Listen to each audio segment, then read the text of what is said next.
Bonjour à toi, cher auditeur, auditrice, curieux ou curieuse qui vient me rejoindre dans ce podcast. Je t'invite aujourd'hui dans ma tanière, un lieu sûr, au coin du feu, pour se reconnecter à soi. Dans l'épisode du jour, j'ai envie d'aborder un sujet qui me semble un peu primordial en deuxième épisode de ce podcast.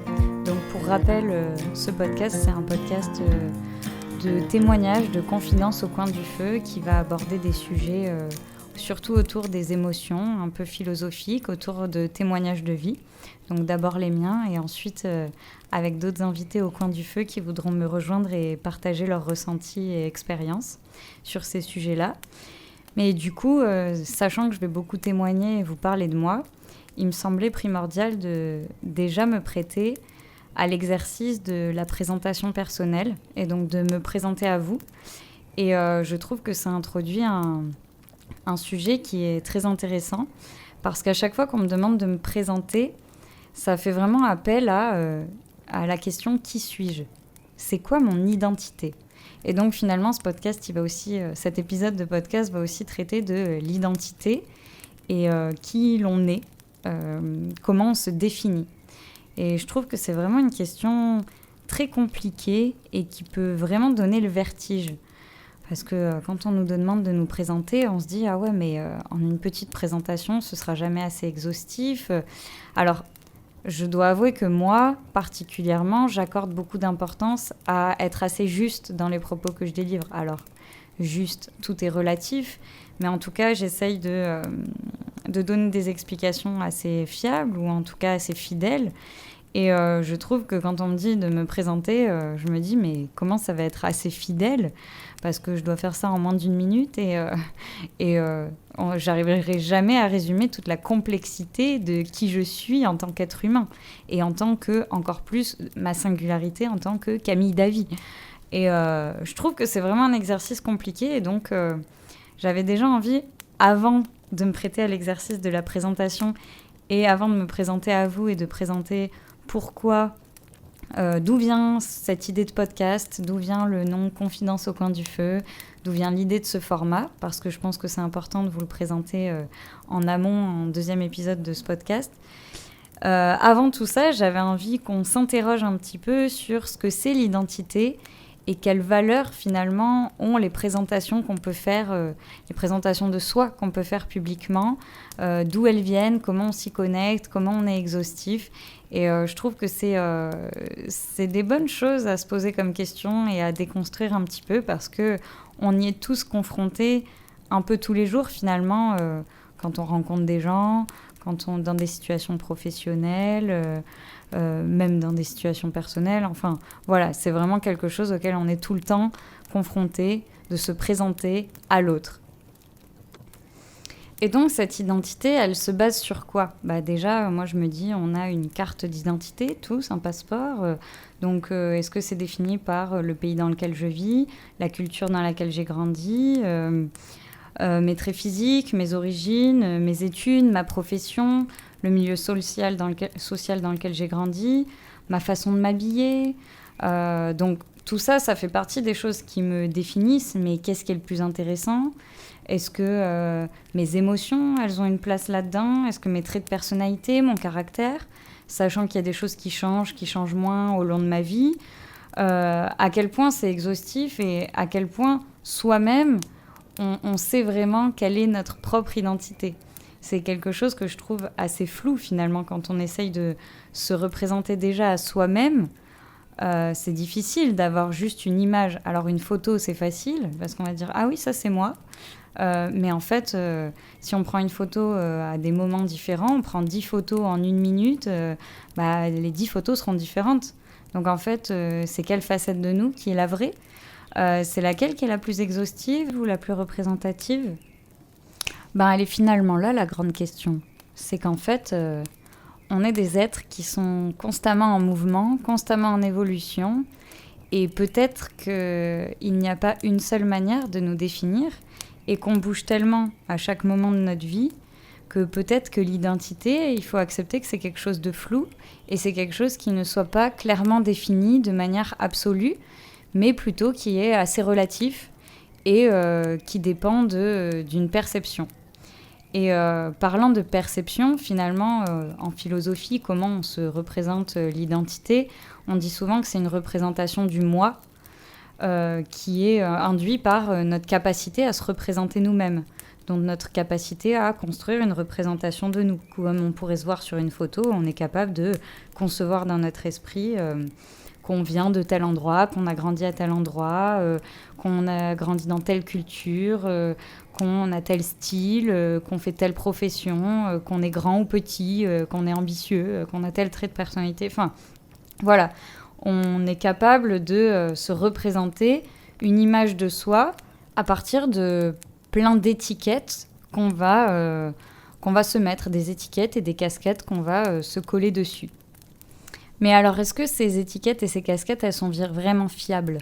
Parce qu'en fait, on se rend souvent compte que des fois, la manière qu'on a de nous-mêmes de se représenter, c'est pas toujours la même manière que les autres nous représentent, ou en tout cas nous perçoivent. Et du coup, ça fait s'interroger, en fait.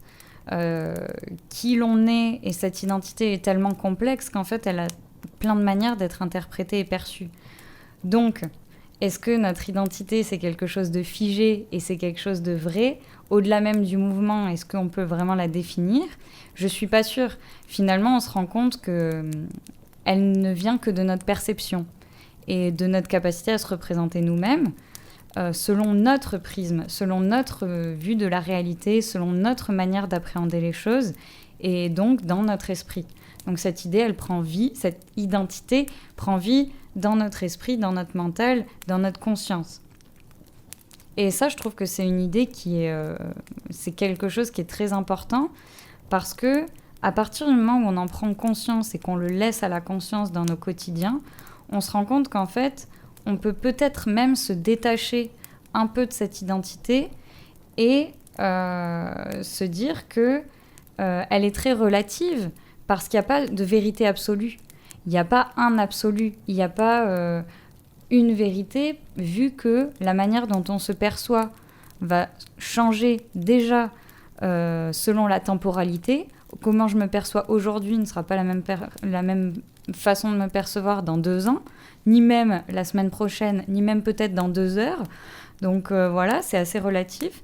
Mais en plus, la manière dont je me perçois, elle va différer selon la personne qui regarde. Donc, c'est-à-dire la manière dont Camille Davy est perçue par Camille Davy, c'est une chose, mais la manière dont Camille Davy est perçue par telle autre personne ou telle autre personne, c'est encore autre chose. Et des fois, il y a des éléments, bien sûr, qui se recroisent et qui sont assez indéniables. Par exemple, je vis à Toulouse. Ah oui, c'est indéniable. J'habite à Toulouse, mon appart est à Toulouse. Bon, personne peut contester ça. Mais par contre, il y a des choses que les gens peuvent contester. Certains traits de personnalité, par exemple, ou les manières d'agir dans telle ou telle situation. Parfois, c'est sujet à interprétation, c'est aussi sujet à des biais de perception. Donc, en fait, en fonction des personnes qu'on a en face. Et ça, je pense que le fait de savoir que nos perceptions peuvent nous jouer des tours, que nos perceptions ne sont que nos perceptions, ça permet aussi de mettre certaines choses en perspective, notamment quand on veut se présenter aux autres aussi. Ça permet de mettre de la distance avec la manière dont on s'attache à son identité. Parce que finalement, cette manière dont on a de se représenter, cette identité que l'on se fait dans sa tête, ce n'est autre que notre ego. Ce n'est autre que notre ego, et en fait, plus on s'attache à une manière de se voir soi-même, ou à des choses qu'on va mériter, ou à certaines valeurs, plus on s'y attache, plus on va être attaché à notre ego, plus on va être attaché au fait que notre perception gagne sur la perception de l'autre. C'est ça qu'on appelle ne pas lâcher son ego ou quoi. C'est vraiment vouloir que notre perception prenne le dessus sur l'autre, vouloir avoir raison, vouloir que notre ego ait raison. En fait, c'est ça, c'est vouloir que notre vision à nous soit la meilleure, et soit la plus vraie, soit la plus absolue. Mais finalement, si on se disait... ok, je suis attachée à mon ego parce qu'il me permet d'exister, il me permet de m'identifier, il me permet d'affirmer ma singularité, de penser d'avoir une conscience d'être un humain distinct d'un autre, ça c'est sûr, il a une utilité, ça c'est sûr. Notre identité a une utilité dans une vie sociale et dans une vie en société, mais à la fois, parfois, ça peut aussi vraiment nous enfermer.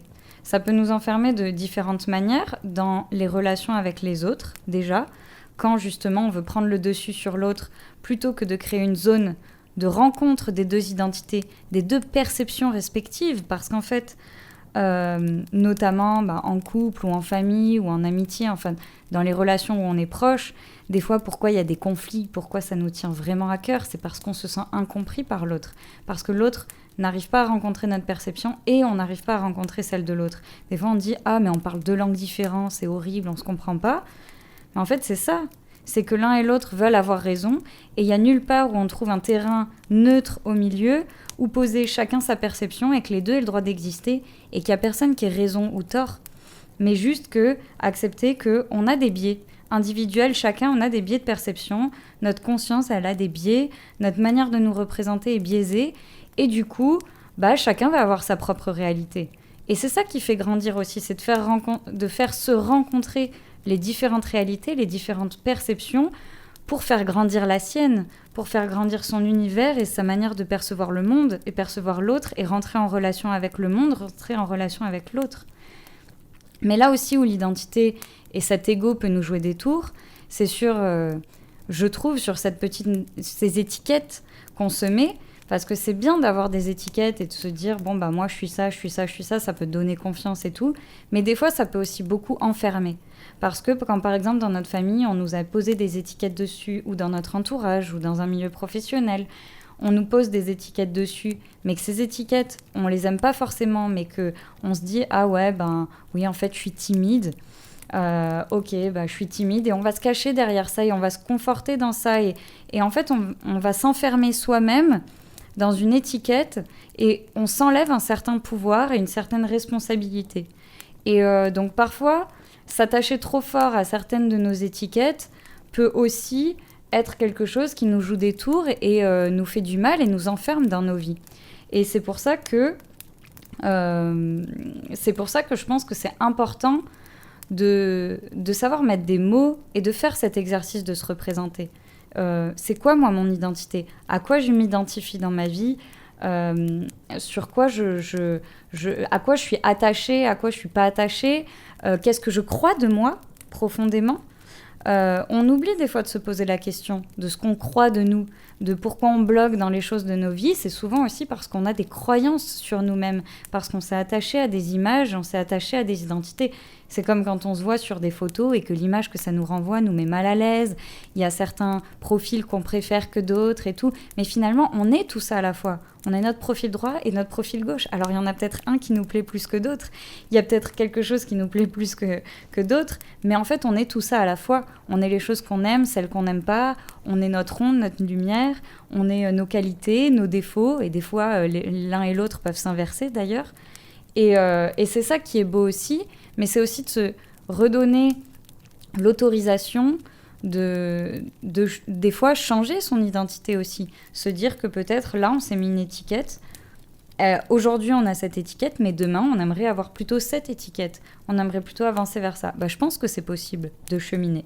Enfin bref, on s'éloigne du sujet, mais l'idée, c'était vraiment d'amener le fait que rien n'est figé et personne n'a tort ou a raison, et que la manière de voir d'un autre ne vaut pas plus que la manière de voir de quelqu'un d'autre.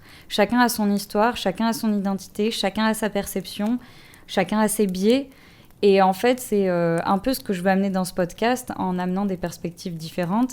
C'est vraiment amener ces questionnements sur les choses qu'on ne questionne pas forcément d'habitude au quotidien quand on est dans l'action pure et dure. C'est remettre en question un peu ces choses qu'on fait de manière automatique, se présenter aux autres. C'est vrai, on le fait souvent, mais rarement on se pose la question comment je me présente, qu'est-ce que j'ai envie de montrer. Et finalement, j'en viens à dire que quand on se présente, on va présenter à l'autre. Donc quand on se présente à l'autre, et quand aujourd'hui, là, je vais me présenter à vous et je vais présenter ce podcast, je vais présenter une partie de ma perception que j'ai envie de mettre en avant. Une partie de cette identité, une partie de mon ego que j'ai envie de mettre en avant dans ce podcast et que j'ai envie de vous présenter. Ce sera jamais forcément exhaustif, il va manquer des choses, ça va pas résumer toute ma personne, mais c'est cette partie-là que je choisis en conscience de mettre en avant. Et du coup, je pense qu'on va s'arrêter là sur la partie un peu philosophique et déconstruction, reconstruction, s'interroger et finalement interroger ce que c'est l'identité. Et que je vais attaquer la suite en vous parlant plutôt de qui je suis, parce que vous m'écoutez parler, vous êtes bien gentil, mais est-ce que vous savez qui je suis ? Est-ce que c'est très important ? Je ne sais pas, mais je le fais parce que pour certains, ça l'est. Et je pense qu'on est toujours curieux de savoir un peu plus sur le contexte de quelqu'un qu'on écoute. Et pourquoi ce podcast ? Quelle est l'intention derrière ? Même si vous avez dû écouter ma bande-annonce ou pas d'ailleurs, mais l'intention y est quand même dans la présentation du podcast. Mais voilà, ça peut être bien si je vous raconte la petite histoire qu'il y a derrière. Donc voilà, je laisse place à la suite. Du coup, pour cette suite, alors avant de passer à vraiment juste moi, j'avais quand même envie de vous dire comment j'ai envie de me représenter un être humain de la manière qui me semble à moi la plus exhaustive et la plus parlante et peut-être la moins biaisée. Bon, on sera toujours biaisé, mais en tout cas, j'aime bien cette image-là et du coup, j'avais envie de la partager. Parce que je pense que déjà, en tant qu'être humain, nous sommes tous des êtres conscients, constamment en mouvement, intérieur et extérieur, de passage sur la planète Terre. On est des êtres évolutifs, capables de passer par différents états de conscience, différents états émotionnels, mais aussi différents états physiques au long de nos vies. Et finalement, on pourrait dire qu'en fait, on est des êtres d'expérimentation. Et j'aime bien cette idée-là, moi, parce que du coup, ça nous donne aussi une grande liberté et ça résume bien ce qu'on est capable de faire en tant qu'être humain et peut-être aussi qu'est-ce qu'on vient faire sur cette terre. En tout cas, moi, me représenter comme ça, un être humain de passage sur cette planète qui peut passer par différents états et qui est là pour expérimenter ces états et expérimenter le temps passé, et je trouve que ça donne du sens à ma vie. Et c'est quelque chose qui me réconcilie avec plein de choses compliquées dans la vie finalement. Et j'aime bien l'aborder sous cet angle-là. Donc je voulais amener cette présentation globale avant de passer à ma présentation vraiment plus personnelle. Du coup, c'est parti. Je vais tenter de me présenter d'une manière qui ne me met pas trop profondément dans une case et que je trouve la plus exhaustive possible.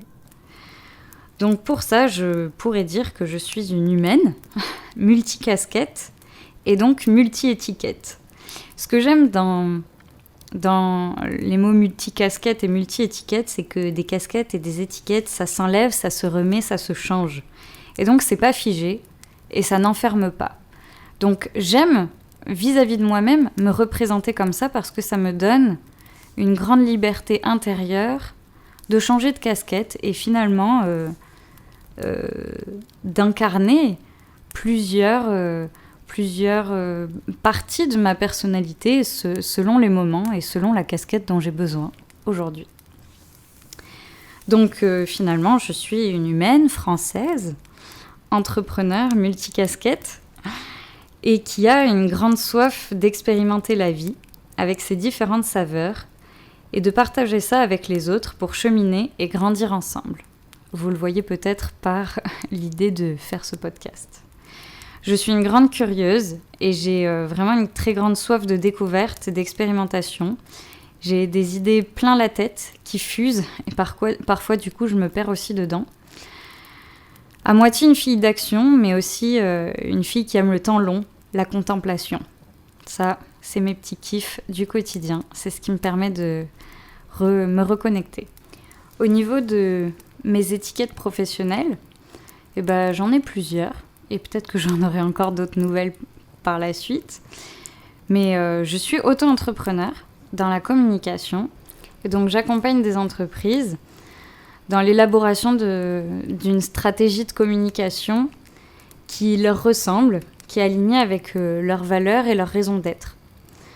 Et donc je les aide à trouver leur voie et à la déployer avec les outils les plus adaptés. Et plus j'avance, plus sur cette partie-là, j'ai envie de travailler avec des clients qui ont des projets engagés. Ça me tient particulièrement à cœur pour la suite de mon activité. Engagé dans quoi, vous allez me dire, alors que ce soit de l'économie sociale et solidaire ou que ce soit de l'accompagnement de la transition écologique, je pense qu'aujourd'hui, c'est bien de faire des choses alignées avec ses valeurs. Et pour moi, c'est ce qui a du sens. Donc, quitte à être auto-entrepreneur, j'ai envie de travailler sur des projets qui m'inspirent. À côté de ça, bien que je mesure 1m60 et que je n'ai pas une taille mannequin, je pose en tant que mannequin pour des marques essentiellement locales autour de Toulouse. Et parfois, viennent se mêler aussi quelques missions de micro-influence auprès de ma timide communauté Instagram. Et bref, c'est assez chouette et c'est quand même des métiers liés à l'image et au rapport à l'autre et dans lesquels j'ai envie d'amener plus de sens et de cohérence dans les discours et les messages. Et finalement, étant dotée depuis toujours d'une très grande sensibilité et d'un esprit d'analyse assez affûté, merci mon mental qui tourne tout le temps et qui veut tout analyser, je me fascine depuis que je suis toute petite par l'humain, l'autre et notre rapport à l'autre et notre rapport à soi. Du coup, autour de toutes ces questions que je me pose, des cheminements personnels que je vis, j'ai envie de partager ces sujets-là pour créer l'échange autour de ce podcast. Mais aussi, grande curieuse, sensible et analyste que je suis, et pour mettre toutes mes idées en place et essayer de comprendre mes pensées et mes émotions, j'ai toujours beaucoup écrit. Donc chez moi, j'ai plein de petits carnets dans lesquels j'écris mes pensées. Et ce qui m'a donné envie aussi de faire un blog parce que j'aime le partage écrit. Et donc en parallèle de ce podcast, je lance aussi un blog pour partager mes réflexions, mais aussi mes expériences de vie et puis des tips, des voyages, voilà, tout ce que je peux expérimenter et que j'ai envie de partager avec vous. Du coup, pour ce qui est de ma présentation, je pense que j'ai fait le tour de ce que j'avais envie de vous présenter aujourd'hui, de la représentation de moi que j'avais envie de vous partager aujourd'hui dans ce podcast. Mais il y a encore deux petites choses que j'ai pas abordées et qui sont importantes de présenter, je pense. C'est l'idée de ce format de podcast et de ce type de contenu, mais aussi le pourquoi des confidences au coin du feu et donc pourquoi le feu comme symbole. Et du coup, c'est des choses que j'avais envie de présenter aussi dans cet épisode. Donc, je vais commencer par vous présenter la partie sur le pourquoi du podcast, d'où m'est venue cette idée, d'où ça me vient de partager un peu des sujets philosophiques, spirituels comme ça et mes réflexions à travers mon prisme. Et ça me vient de quelque chose que j'ai vécu, donc même plusieurs choses que j'ai vécues. Donc je pense que c'est vraiment ancré dans mon histoire. Moi, plus jeune, j'ai grandi de mes 4 à 18 ans à Marseille. Donc en fait, ça va continuer un peu la présentation, puisque je vais vous donner quelques petits éléments de mon enfance. Mais donc j'ai grandi à Marseille. J'étais dans un collège-lycée privé, catho. Du coup, moi, j'ai eu une éducation catholique, mais qui était plutôt jésuite, assez ouverte, même si aujourd'hui, je préfère parler d'univers que de Dieu dans mes croyances de la vie et dans mes ressentis. Mais bon, c'est un autre sujet. Bref, j'ai eu cette éducation religieuse, donc déjà qui m'a amenée à faire des retraites spirituelles, pour préparer la profession de foi et la confirmation. Et souvent, c'était dans des lieux un peu reclus, des monastères, mais dans la campagne, un peu dans la nature. Et on faisait des exercices parfois pour aller s'isoler tout seul et essayer de faire le vide. Donc, un peu des exercices de méditation, finalement, où on essayait de se connecter à ce qui se passait autour de nous, vraiment à ressentir notre environnement. Donc ça m'a beaucoup marqué déjà. Et on osait nous poser des questions, mine de rien d'écrire, on s'écrivait des lettres à soi-même, qu'on réouvrait plus tard. Pas mal de démarches qui étaient quand même assez intéressantes parce que ça faisait se questionner sur nous-mêmes. Il faut savoir aussi que avec mon père, j'ai eu pendant mon enfance, beaucoup de discussions sur la vie, sur le sens des choses et tout, ce qui m'a aussi fait grandir selon mes points de vue. Mais il y a surtout de la 6e à la terminale, j'ai été dans une chorale, du coup pendant 7 ans. Et dans cette chorale, on faisait tous les étés une tournée dans un autre pays ou alors dans une région française. Donc c'était souvent 1 an sur 2 à l'étranger, 1 an sur 2 en France. Et on partait à 50 de la 6e à la terminale en autonomie.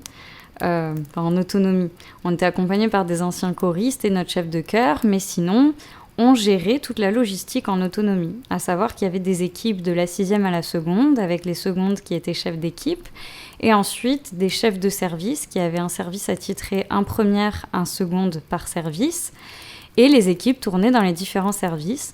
Dans les services, il y avait cuisine-vaisselle, intendance, s'occuper du bus, la sono, c'est pas conduire le bus, mais charger, décharger, le nettoyage, la sono pour les concerts. Enfin voilà, il y avait différents services, l'intendance pour faire les courses. Donc il y avait toute cette organisation et un des services qu'il y avait, c'était le service de temps spirituel. Et c'était pas temps religieux parce qu'à la chorale, il n'y avait pas que des gens qui étaient catholiques. En fait, vraiment, c'était ouvert. Donc, c'était vraiment des temps spirituels. Et je crois que ces temps spirituels, d'ailleurs, en première et terminale, j'ai été moi-même chef de temps spirituel pendant mes 2 dernières tournées. Et c'est des moments qui m'ont vraiment marquée. Pourquoi ça m'a marquée ? Parce que on part à 50, que des jeunes. On est en bus, on dort des fois par terre dans les salles paroissiales, dans des auberges de jeunesse, dans des familles. Finalement, on accumule de la fatigue, c'est stressant pour le corps. On chante presque tous les soirs, on fait des concerts dans des églises, dans des lieux différents. On fait beaucoup de trajets, puis on est dans l'excitation d'être les uns avec les autres, donc on crie, on rigole, il y a des histoires, des amitiés. Enfin, pour des jeunes en développement, c'est hyper stimulant, ce genre d'expérience. C'est comme partir en colonie, finalement, mais avec le but de chanter et de partager cette passion commune. Et du coup, durant ces tournées-là, en fait, comme durant des colonies ou des camps de vacances, quand on est jeune, il y a souvent des tensions, il y a des histoires qui se créent, la vie en communauté, c'est jamais simple. Et en fait, ces temps spirituels, ils avaient lieu normalement, alors des fois on avait des programmes très chargés, donc on ne pouvait pas les faire forcément tous les jours, mais on essayait d'en faire le plus possible. Et normalement, il y avait une équipe attitrée en temps spirituel par jour, et on prenait une thématique. L'équipe qui était chargée de temps spi préparait des réflexions, des témoignages, justement un peu comme l'idée de ce podcast, sur cette thématique-là, et chacun partageait ses témoignages. On faisait un grand cercle ensuite à 50, et l'équipe partageait ses réflexions sur le sujet, ce qui créait du dialogue, ce qui créait des échanges à 50 autour, et ce qui créait une vraie connexion entre nous, autre que juste les histoires du quotidien, des actions. Ça crée une vraie connexion plus profonde. Il y a des moments où les uns les autres se découvraient, se redécouvraient. Il y a eu des larmes, il y a eu des profondes identifications, des choses où les uns les autres se reconnaissaient dans les témoignages des autres. Et vraiment, ça créait des moments super forts, ça créait du lien et des moments d'introspection. Et je trouve que c'était un liant et ça a été quelque chose de très fort pour tous ceux qui ont vécu les tournées. Et aujourd'hui, c'est ce que j'aimerais un peu ramener à travers ce podcast. C'est ce que j'aimerais ramener dans notre quotidien, parce que moi, j'essaye de le faire à travers mes cercles proches d'amitié, avoir des échanges de fond, s'interroger sur les choses. J'essaye de le faire aussi avec moi-même, avec mes petits carnets, en écrivant, etc.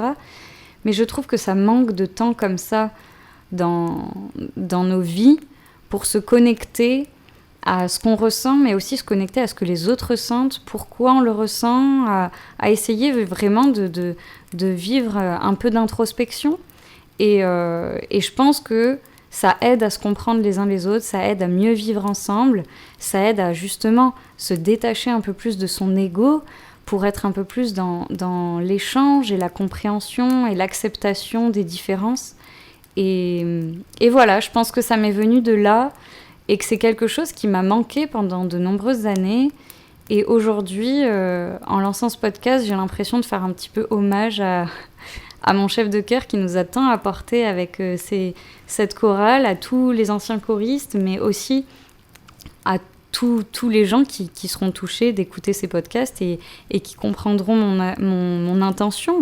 Je sais que ça ne touchera pas tout le monde et je sais que peut-être ça peut être relou pour certains d'écouter ce genre de choses, mais je pense que ça peut aider à grandir et donc c'est toute mon intention. Elle vient de cette histoire, elle vient de ce vécu et c'est quelque chose que auquel j'ai envie de donner un second souffle. J'ai envie de le faire résonner dans ma vie d'aujourd'hui, 10 ans plus tard finalement, parce que mon dernier temps spirituel, j'avais 18 ans, donc c'était il y a 10 ans au Canada. Je m'en souviendrai toujours de ce dernier temps spi. On a fait hommage à notre chef de chœur et à ses années de chorale. Et vraiment, j'ai encore ma pochette avec tous les anciens temps spi. Enfin, c'est vraiment quelque chose de précieux pour moi. Et aujourd'hui, voilà, c'est un peu de cette chose-là que je m'inspire pour créer ce podcast. Donc c'est de là que ça vient. Voilà, je vous ai présenté ma petite histoire. Et du coup, pendant les tournées, on n'avait pas de feu. Donc pourquoi confidence au coin du feu ? J'aurais pu dire confidence musicale. Bon bref, là n'est pas la question. J'ai choisi le symbole du feu pour plusieurs raisons. Parce que le feu, c'est quelque chose déjà qui me fascine et m'apaise instantanément depuis que je suis petite. C'est quelque chose qui fait vraiment sens pour moi et comme si d'un coup, près du feu, je me sentais rattachée à la vie. Bon, je m'excuse par avance parce que la suite est un peu en moins bonne qualité vu qu'elle a été enregistrée directement sur mon téléphone avec le dictaphone. Mais du coup, comme c'était un moment où j'avais fait l'enregistrement de manière assez sincère et spontanée, j'ai préféré le laisser tel quel plutôt que de le retranscrire dans mon micro en enregistrant le podcast. Donc voilà, je vous laisse avec la suite. Vous pouvez monter le son, je pense. Pourquoi confidence au coin du feu ? C'est difficile de l'expliquer, mais depuis que je suis toute petite, il y a quelque chose qui... Bon, je pense comme beaucoup d'êtres humains, mais j'ai peut-être fait une fixette sur le feu. Allumer des bougies chez moi, ça m'apaise instantanément. Être autour d'un feu de cheminée, mais je pourrais y rester des heures. Ça me fait me sentir bien direct. C'est des souvenirs, jouer de la guitare au coin du feu, c'est des souvenirs, peut-être c'est un symbole un peu de convivialité, d'ouverture à l'autre, de partage. En tout cas, chez moi, ça a été quelque chose qui m'a marqué fortement. Et c'est quelque chose auquel je me sens vraiment connectée. Et j'ai quand même remarqué autour de moi que tous les êtres humains, quand ils se retrouvent près d'un feu de cheminée, ça leur fait à peu près le même effet, plus ou moins... fort, avec plus ou moins de sensibilité ou quoi, mais en tout cas, pour tout le monde, c'est quelque chose d'apaisant. C'est vrai qu'en plus, le feu, il a un symbole d'introspection, un peu l'hiver, de repliement, de tanière, de cosy, et il a plus un symbole d'aventure et des copains, de voyage l'été, parce que c'est surtout, on le fait en extérieur. Et je trouvais que ça me correspondait vraiment bien à mon mood de l'été et mon mood de l'hiver. L'été, j'adore vadrouiller partout, j'adore partager des moments de convivialité, j'adore les couchers de soleil, j'adore être sur une plage, faire un petit feu et refaire le monde. Vraiment, c'est des moments qui me font un bien fou, faire un barbecue avec les potes, enfin voilà. Et je pense que ça fait un bien fou à tout le monde. Après, parfois on est pris dans la spirale de la vie et on oublie. Et j'avais envie de ramener ça à quelque chose d'encore plus grand, c'est que en y réfléchissant, une fois que j'avais identifié que le feu c'était un vrai liant dans ma vie, en y réfléchissant, je me suis rendu compte que le feu c'était aussi c'était aussi ce qui a permis à l'homme, à notre espèce humaine en tout cas, de s'élever. Sans le feu, est-ce qu'on aurait eu de l'éclairage la nuit? Est-ce qu'on aurait fait des outils? Est-ce qu'on aurait pu cuire de la viande? En fait, le feu a permis à l'homme d'évoluer, de faire grandir sa conscience, créer une énergie particulière. Et en fait, je trouvais que c'était un très beau symbole aujourd'hui parce que je trouve que qu'on y croit, qu'on n'y croit pas, à voir les choses comme ça. Mais moi, je pense que le monde change de vibration en ce moment et depuis quelques années, il y a beaucoup de mouvements qui se font et notamment une élévation de la conscience à plus grande échelle qu'avant, je pense. Et aujourd'hui, je pense que la question d'ouvrir sa conscience à soi et au monde et à quelque chose de plus important, avec aussi le réchauffement climatique, le fait de se rattacher à quelque chose de plus conscient, je pense que c'est primordial. C'est primordial dans tous les cas pour la survie de notre espèce, pour la survie de la Terre. Et voilà, en tout cas pour se donner une chance dans tous les cas. Donc aujourd'hui, je trouvais que ça avait un vrai symbole parce qu'on ne commence pas à changer les choses en se disant, en se réveillant le matin, en se disant demain je vais changer le monde. Non, on commence par s'ouvrir à soi-même, à établir des petits changements dans sa vie et à reprendre les commandes. Et reprendre les commandes, ça veut dire se reconnecter à ce qui résonne vraiment profondément en nous, se connecter à notre énergie de vie. Et je trouve que le feu correspond vraiment, en tout cas incarne bien cette idée d'énergie de vie. Et pour moi, tout a fait sens autour de ça. Il n'y avait rien qui ne faisait pas sens. Donc oui, le feu. Confidence au coin du feu. Confidence parce que, en fait, je peux pas apporter... je peux pas dire à chacun comment trouver ce qu'il a en lui. Je pense que c'est à chacun de le trouver. Je sais pas... je pense qu'on peut... C'est un peu le paradoxe parce que je suis aussi consultante et j'accompagne des gens dans leur communication et tout, mais en fait, je les accompagne dans des outils que j'ai mis en place pour moi, dans des questions que je me suis posées. Mais je pense que personne n'a la réponse pour les autres. Et du coup, la seule manière dont je voulais aborder ça, c'était plutôt des témoignages. C'était, est-ce que en incarnant, en montrant comment on brûle de son feu intérieur, en transmettant cette chaleur, en transmettant son expérience, comment on peut inspirer les autres à faire pareil. On peut donner des clés. Ce sera pas la réponse. Ce sera pas peut-être la réponse pour certains. Ça fera peut-être pas de sens pour d'autres. Mais en tout cas, c'est la seule manière qui avait vraiment du sens pour moi d'aborder les choses. C'était de témoigner sur mon chemin, les questions que je me pose, comment j'avance.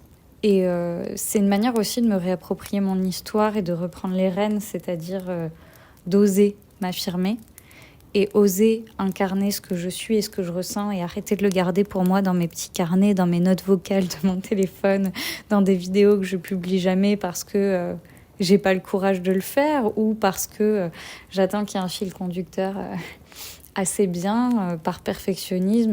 Mais tout ça, c'est la peur du jugement de l'autre. Bref, je pense que plus on se connecte à notre feu intérieur, plus on arrive à se connecter à ceux des autres. Et c'est un effet c'est passer le flambeau. C'est-à-dire qu'une fois qu'on arrive à le faire soi-même, faisons passer le message. Incarnons le message. Incarnons le message que c'est possible pour tout le monde. Et le but, c'est pas de faire comme le voisin. Le but, c'est pas de copier-coller un compte Instagram. Le but, c'est pas copier-coller la vie de l'autre. Le but, c'est d'expérimenter des choses qui font sens pour nous et de grandir par elles. Et de ne pas se mentir dessus. Et ça me semble vraiment, vraiment très important. Et je pense que avec cette société, le capitalisme, gagner des sous, on a la comparaison à l'autre, on a perdu tout ça. Le rapport à l'avoir, on a perdu l'être. Merci papa, parce que j'ai envie de dire, mon père quand j'étais petite, dès que je voulais quelque chose, il me disait « Mais Camille, on dit être heureux ou avoir heureux ?» Et cette phrase, d'ailleurs, je pense que je vais en faire un épisode de podcast. Être heureux ou avoir heureux. Papa dédicace. Je pense qu'il va falloir qu'on fasse un enregistrement ensemble. Enfin voilà, le message du feu pour moi, là j'ai des bougies devant moi, je regarde des flammes et c'est magique.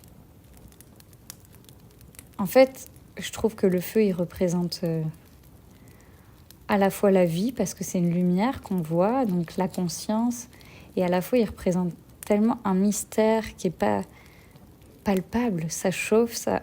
Oui, on a décortiqué scientifiquement, etc. Mais il y a quand même quelque chose de mystérieux dans ça. Et c'est comme nos vies. Il y a quelque chose de mystérieux qui va le rester. Mais voilà, ça fait de la lumière.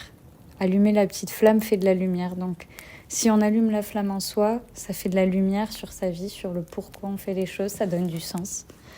Et ça, je trouve que c'est très important parce que la vie est courte et c'est important de lui donner un sens et je pense que le sens qu'on peut donner à la vie est propre à chacun et c'est ça qui est si beau.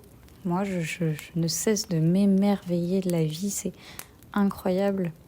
À la fois, m'émerveiller, des fois, à la hauteur où je m'émerveille, je peux être vraiment scandalisée et choquée et dégoûtée de la même manière, mais je choisis de me connecter au beau plus que au sale parce que on peut s'indigner toute la journée de ce qui est horrible, de plein d'atrocités.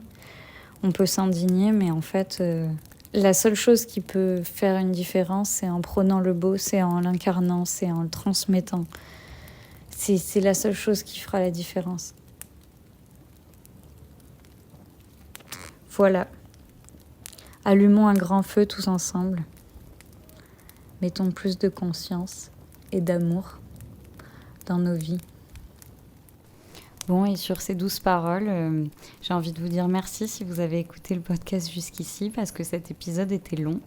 J'espère que ça vous a plu. Et sur ce, je vous dis à bientôt pour un prochain épisode au coin du feu. Salut!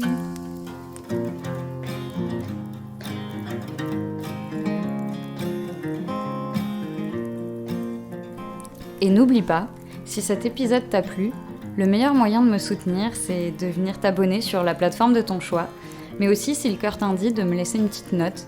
Ça me fera super plaisir et ça m'encourage vraiment à vous concocter de nouveaux sujets de confidence au coin du feu. À bientôt!